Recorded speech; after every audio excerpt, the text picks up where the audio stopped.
Thank you for joining us today. We Great to be here. we have been in touch on Twitter for a while now. So and you were also a part of the community which we are building. So you have been sharing your personal finance journey for a long time, and you have learned a lot over the past few years. So I thought you should be the best person to talk to about personal finance and how personal finance is helping you use the advantages from managing money better in other areas of life. So why don't you take a couple of minutes and introduce yourself? Hi, I'm Pooja Lapasia. I'm a communications professional. I basically do everything online, offline related to communication and design. I currently work at Godrej Industries, the group of companies. I've been there for over 6 years now, quite a long time. Wow. And I started my journey. I started my work life. It was always centered around communications and design. So I worked for nonprofits. I worked for an ed tech, ed startup, and I've worked for an e-commerce company also. And finally, I've landed in Godrej, and I've been working specifically in the area of sustainability communications. So Okay. anything to do with green technology, anything to do with corporate social responsibility. So that's primarily Interesting. my forte, and that's what I communicate, design both internal and external for the company. So that's what I So do what in my and work but life. so you are in a completely different field. So what got you interested in finance? And you have been doing this for a while now, and I'm sure you're very sorted in managing your own money. So what was the aha moment, when you realized that I have been managing money wrong all the while, and these are the systems and processes that you need to put in place. I think it happened sometime around 2015 or 16. I was just about to get married, and Mhm. and then it was an arranged marriage, and I was looking at there were a lot of incidences around me.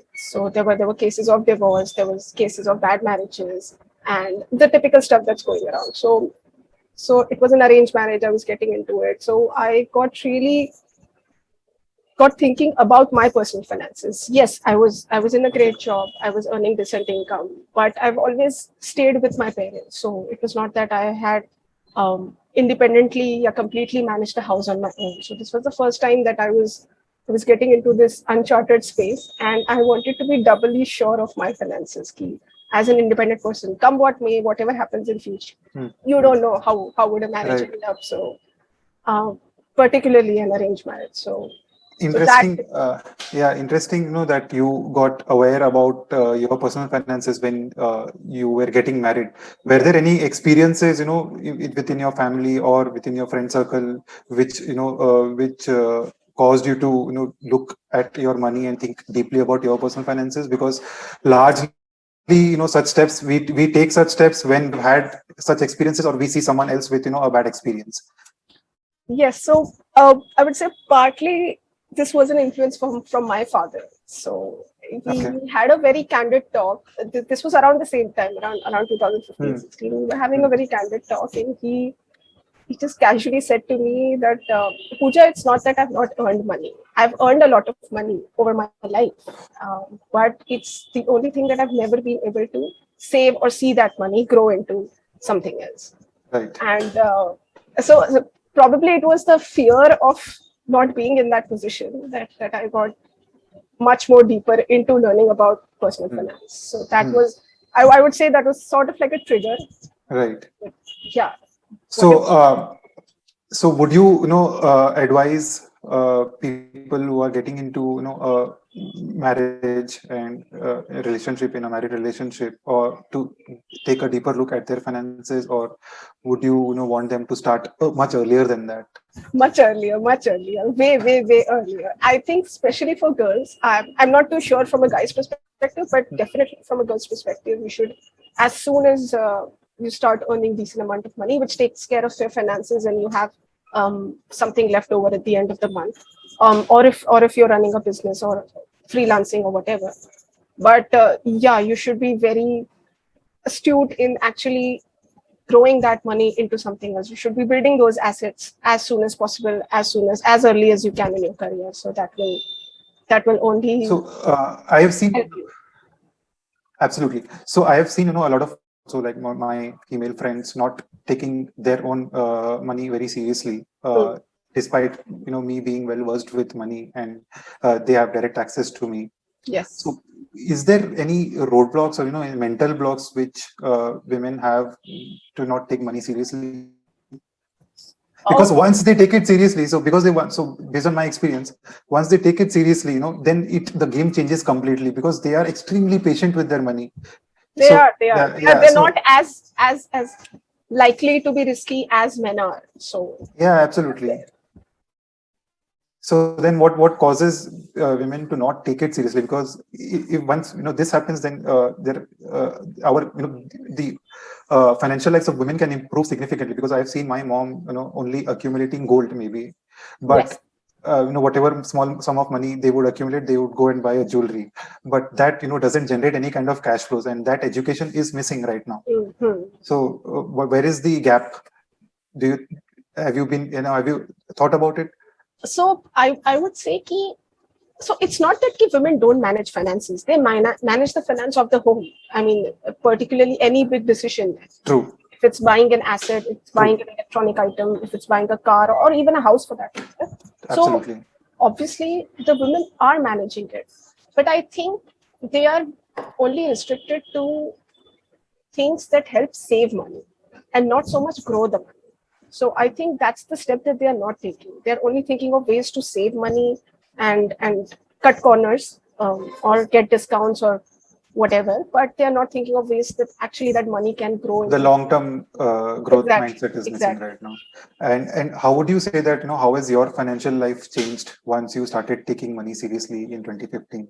Over the last 6 years, what kind of changes have you seen? I think the biggest one is my relationship with money. Hmm, Um, so so I looked at money as, okay, I have something, I have this bunch of income with me, and then there are my expenses, and whatever is saved, I just save it. But then I started thinking about money as a source to make another source of income for me, hmm, to work as another person that is going to work for me. I think on average during our lifetimes, we are all going to, on average, the people that I hang out with and my circle, we are all going to make a couple of crores or even more than that, hmm, with the jobs that we have. hmm, So now at the end of maybe 20 years, I'll make a couple of crores. But at the end of 60 years, I want to be at a place where I have double that money. hmm, So that's very important, that I want to keep earning that so kind of income and let my money do that for me, hmm. and not invest the time that I have, the limited time that I have. So So that's apart from investing, as much as I know you, you have also thought deeply about creating multiple sources of income. yes, yes, Right. So how are you working on that? Because the biggest advantage which I see with having multiple sources of income, especially income that can become passive income later in life, is yes. that you don't have to be dependent on your net worth or your corpus, right?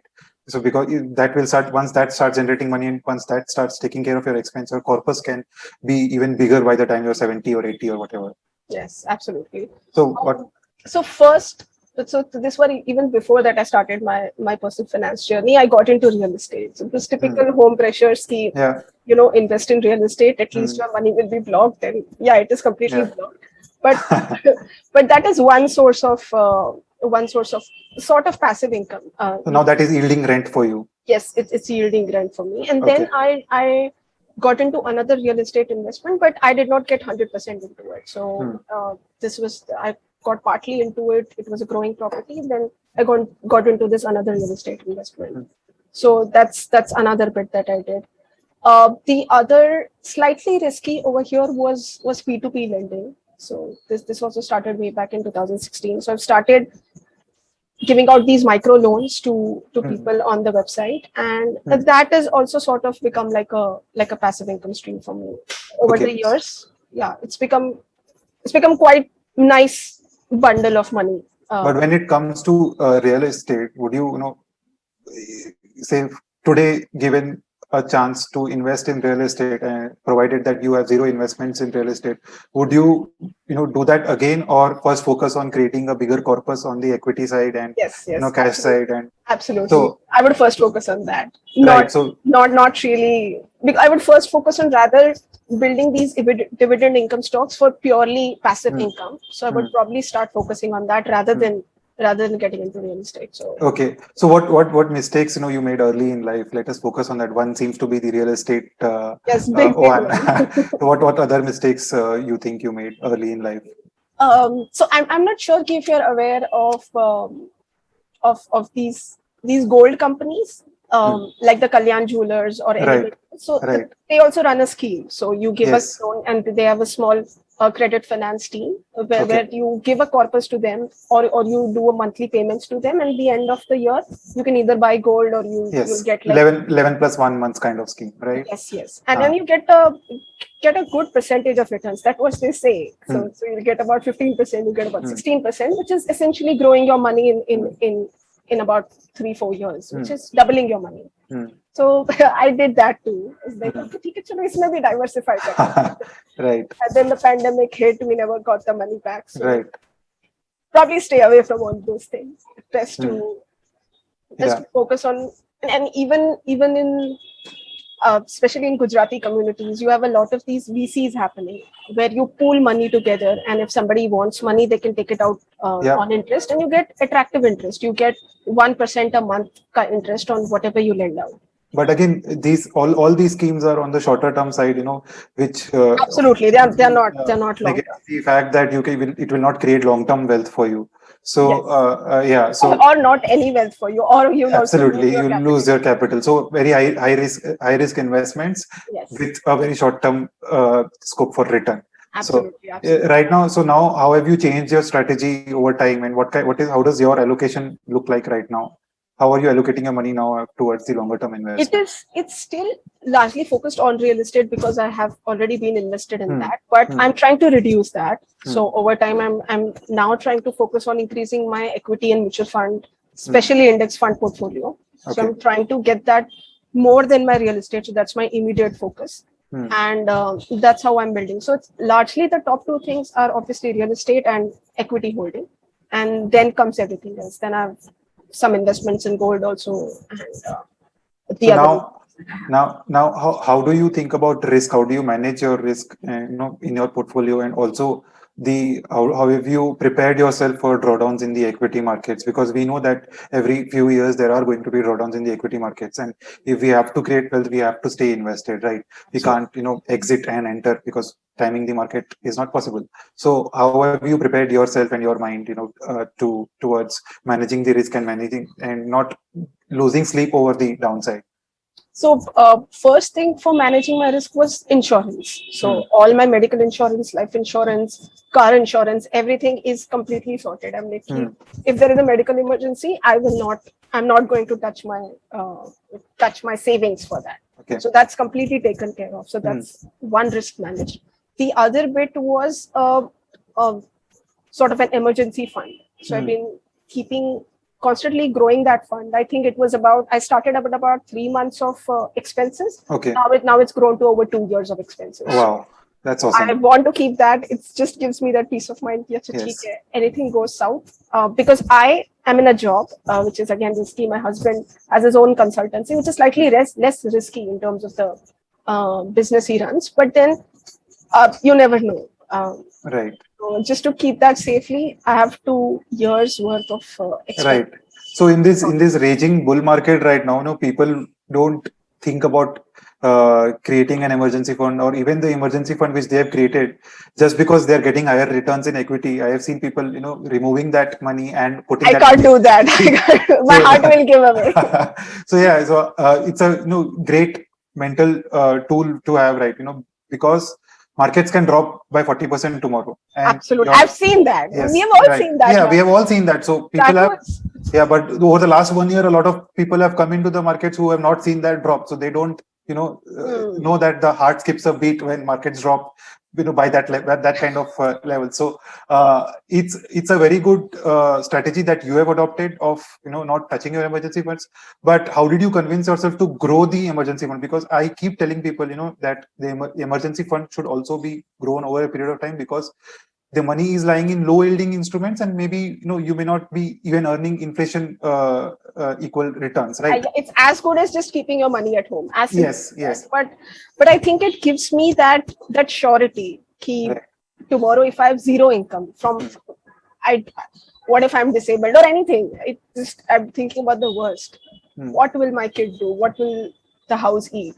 What will happen to all our lifestyle that we have built over the years? So I think that thought just I have to keep that corpus safely, and nobody touches it. It's just lying there. It's not earning anything right now. I think every yearly we renew it. I think now it's getting about 5% or something, Hmm. which is nothing.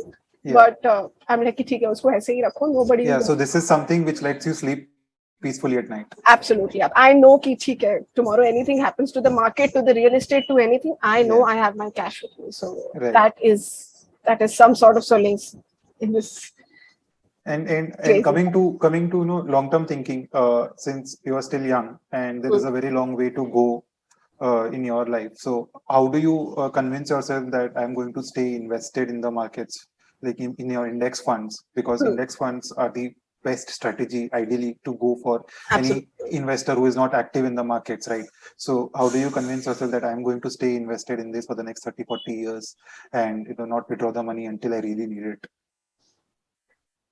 Well, that situation hasn't happened to me as of yet. Hmm. So that's where this whole point of having this emergency corpus, Hmm. and I've done these mini goals Hmm.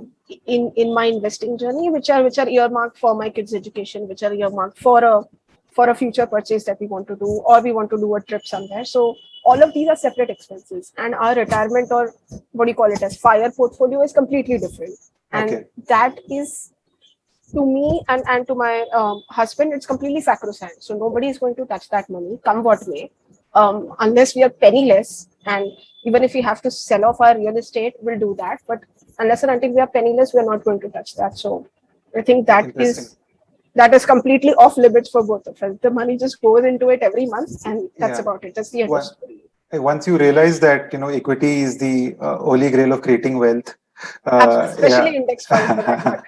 Yeah. Just don't touch them. Yeah, coming to financial planning, how have you planned your you mentioned that you have some goals and you earmarked your investments towards those goals. So what kind of, let us maybe if you can throw some more light on your goals, what kind of goals you have prioritized, and what goals fall in the non-priority bucket, and why is more important? So I think the immediate goal that I see happening in the near future is by moving to a better house. So Hmm. currently we're at 1 BHK. We're looking at going to a 2 BHK. Hmm. So that is the sort of the immediate goal that I'm looking at. So I think another 5-7 years maybe in the horizon. Hmm. That's the thing, and I'm hoping to get out of my other real estate that I had invested. So probably that will also help rebalance my portfolio. And the other major expense is my kids' education, which is Hmm. still some time to go for that. Another, at least I'm assuming, 18 years, 19 years to go for that. So that's another major expense for us. So I think these are the two main priorities right Yeah. now. So yeah, and also financial freedom. That Don't that forget. that is, we are not even looking at Yeah. it. It's growing, Yeah. it's growing. So that's not an So immediate yeah, goal. whenever I talk to people, I tell them that usually the two main priorities for anyone should be financial freedom and kids education. Everything Absolutely. else, as comes after that in the order of priority. So you are also seem to be following that strategy, Yes, which, yes, yes, pretty much. yeah, absolutely. So apart from that, how do you let us move out of finance now, Hmm. from managing money? How what other things do you do to improve your life on a daily basis? I think one major thing of getting into personal finance okay. I've always been on the chubby side, and weight loss has been a constant struggle in my life. But I think since I got into personal finance, since I've been more into it, my relationship with money has changed, and similarly Hmm. my relationship with food has changed. Hmm. So I think there is some parallel over there, because I, as I mentioned before, I see money as you have something and you spend something. Yes. But now I'm actually looking differently at food. That I think the whole thing begins in your mindset when you want to improve your life. So I think I'm now looking at food not just for instant gratification. There were a lot of emotions attached to my food habits, but now I'm actually looking at it as a form of nourishment. And Right. no, not even just energy, but yeah, it's there for me to actually grow, build, improve myself. So So you're using the idea of long-term absolutely, gratification from absolutely, investing to your health as well. absolutely, absolutely. I think that has the parallel has drawn. It's a very clear parallel. It happened around the same time, and I was also I was also planning a kid around the same time. So all these parallels Hmm. grew very similar. So Right. it has helped me improve my health, helped me improve my energy levels, and that is in return improving my life. So that's Any mental accounting techniques you use to deal with money or unexpected expenses like fines, challans, could be taxes, extra taxes, because as you go higher up in life you Hmm. start paying more taxes, and at one point in time you will pay so much tax that it will equal your first couple of years of salary also. Yes, So it how was. do you what kind of mental accounting techniques do you use here to deal with such things? It pinches, yes. I recently, as you mentioned, I recently got into this position that the tax that I paid for last year for 2021 was equal to the first salary that I had drawn. I'm Yeah. like, wow, that is so huge. I'm paying so much tax. But I think it was.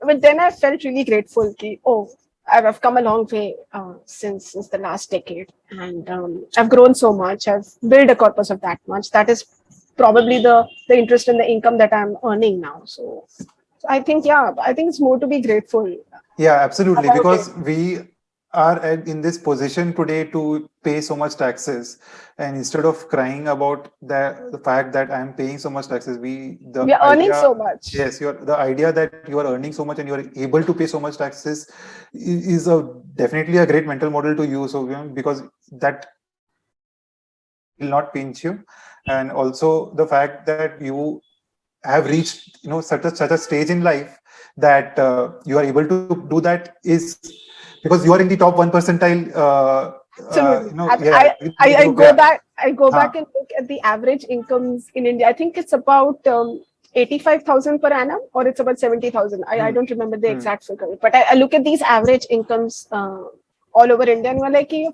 far better off. I mean, there are people who wish they had my problems. So Right. that's a life that they aspire for. Yeah. So I'm like, yeah, I'm very grateful for that.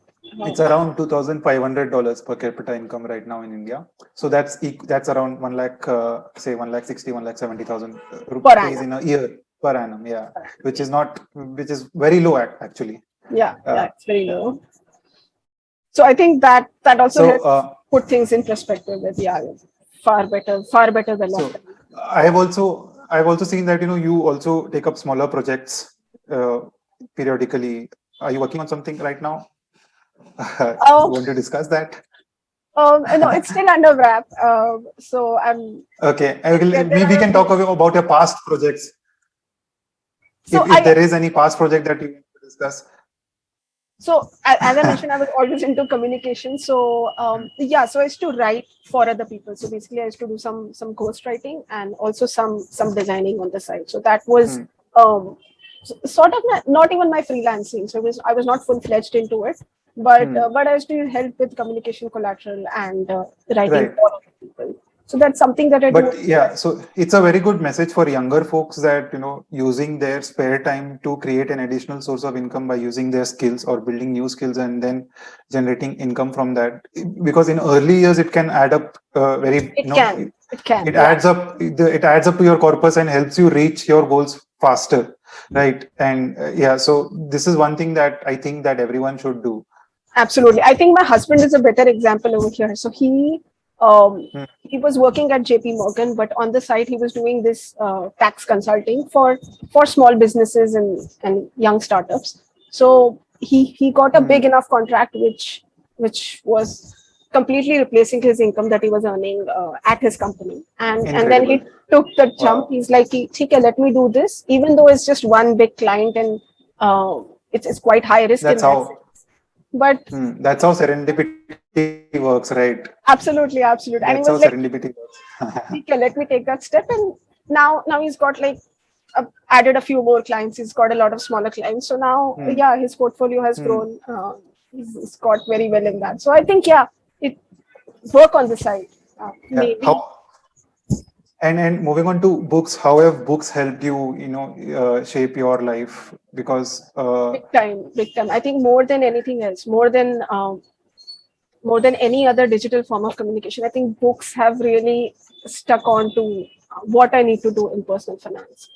The one book that I would definitely recommend is the Richest Man in Babylon. okay, It's a dated book, but the principles and great book. the fundamentals that it shares, I think everybody should. With the first time, anybody who's learning about personal finance, I think it's a great story form, and it has a lot of learnings in that. I think I read it almost every other year. Wow. I just like the book so much. And any other books which you have liked recently?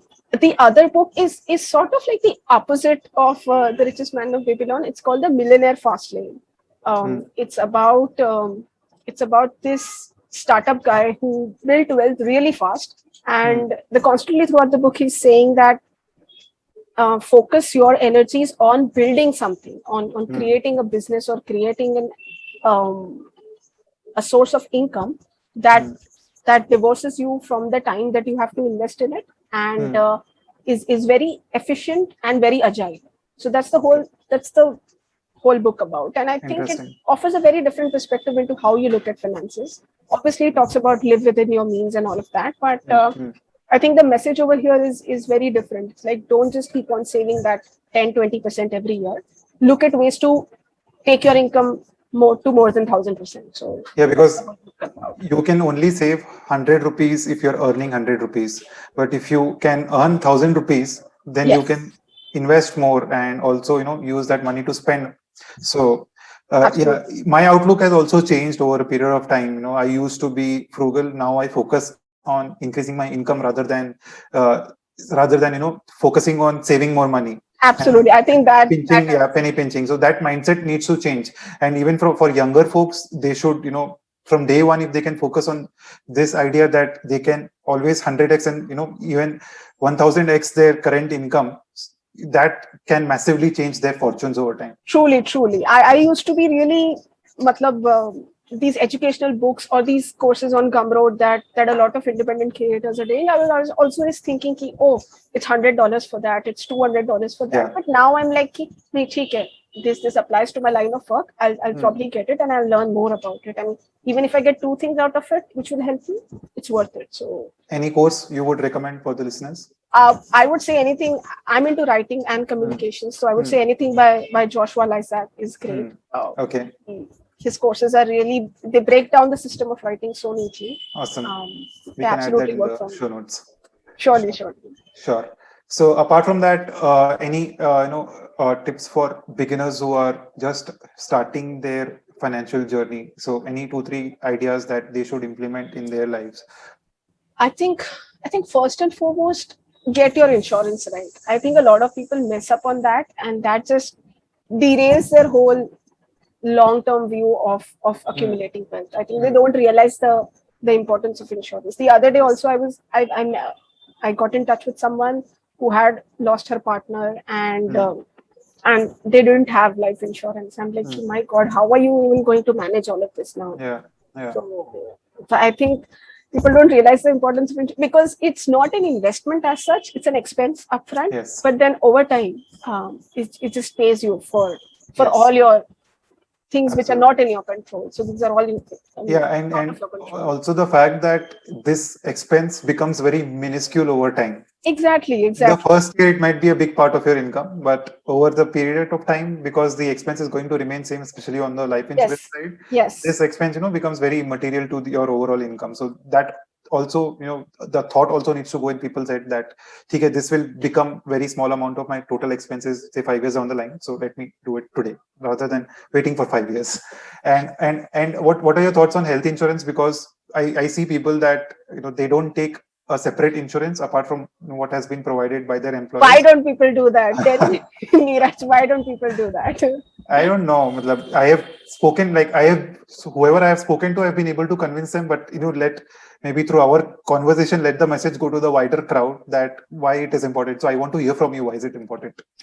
Oh, your jobs are not government jobs. Okay, your employer may say to you tomorrow, okay, Tata, bye bye. We are cutting down. We're downsizing. We're changing locations, whatever.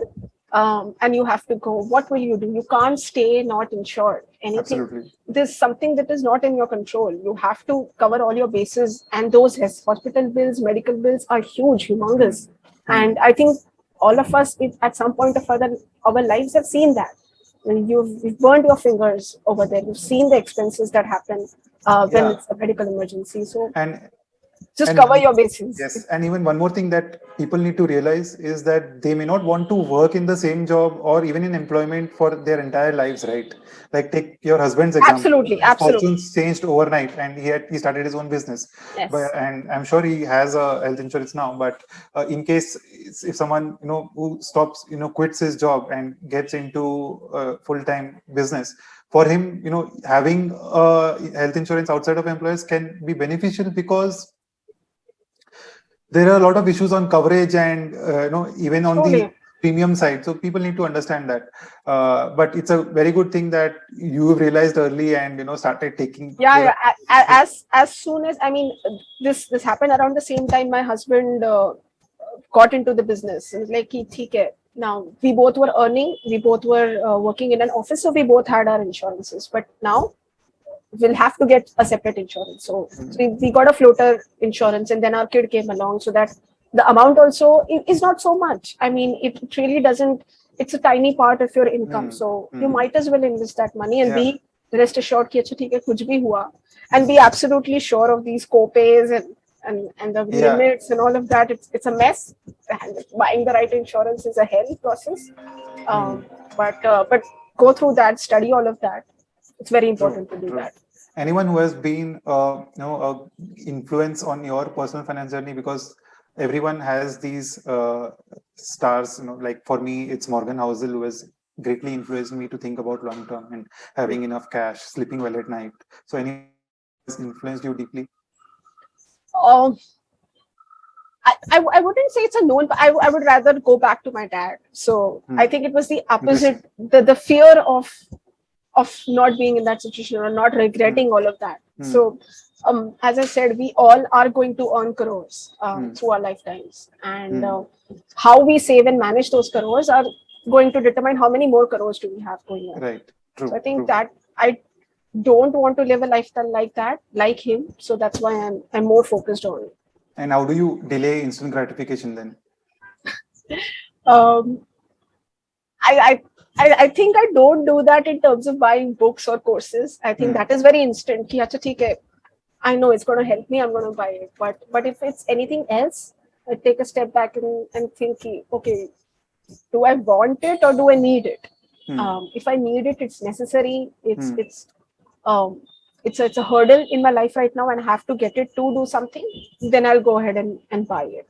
And if it's not, I'll just hold on, take a week, and then come back. Achha, theek hai, do I still want it, or is it really going to help me in any way? And then I go about and think of it. Are there any other ideas that you think that larger crowd should implement in their lives, like everyone should implement in their lives? I think one basic thing is how they look at money. If they look at money as a thing which can help them make more money, then they'll only think in that direction. I think that is really helpful if they change their mindset that okay, this money is to make more money, and isse jo paisa aayega, then I'll think of maybe spending it somewhere. So I think that. And outside of money, multiple sources, and any idea outside of money? Outside of money, I think invest in your health. I think the next best thing, I mean, you are your biggest source of income. If something happens to you, if you get a heart attack at the age of 40, you're not going to make as much income. You're not going to work as much hard. So I think, just invest in your health, and don't be stingy about the food you eat or the gym membership or anything else. Just I think it's very important. Even I realized it late. But, yeah. Because living a healthy lifestyle can get a bit expensive, but not if you stop you going, stop consuming junk, stop consuming alcohol, then your expenses are cut down there, and you can use that money to live a healthier lifestyle. So Absolutely, absolutely. yeah, so that mindset also needs to change to live a And healthier eating lifestyle. healthy, I feel, is not really expensive. It's True. much more work in that sense because you have to Hmm. make all of your foods and you have to buy fresh produce. Yeah. That's different, but Hmm. it's not expensive at Hmm. all. Any other recommendations for the listeners? Any books, any podcasts, any YouTube channels or blogs that you follow regularly, and more people should listen to or read? Um, well, there is nothing. I would say that join your community. I think it's a great resource. I think Hmm. we have a bunch of people who are at different stages of their lives in their Hmm. personal finance journey. Hmm. So it's a great community. And when you are in a community, it also gives you that gives you a bunch of ideas. It throws you Hmm. up to new concepts, Hmm. and you feel very safe Hmm.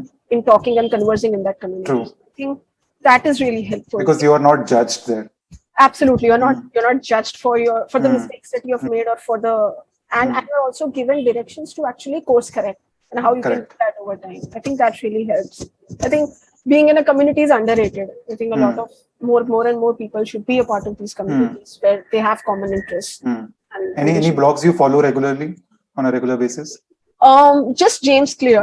I Okay. think I think just the way that he writes and he Hmm. communicates, it's very it's like I've just thought about this. I don't know how he Okay. does that, but Okay. something in his writing Okay. that really sticks. Awesome. Thanks, Pooja. And where can people find you on the internet? How can they I'm reach on, out to you? I'm on Twitter. I'm on LinkedIn.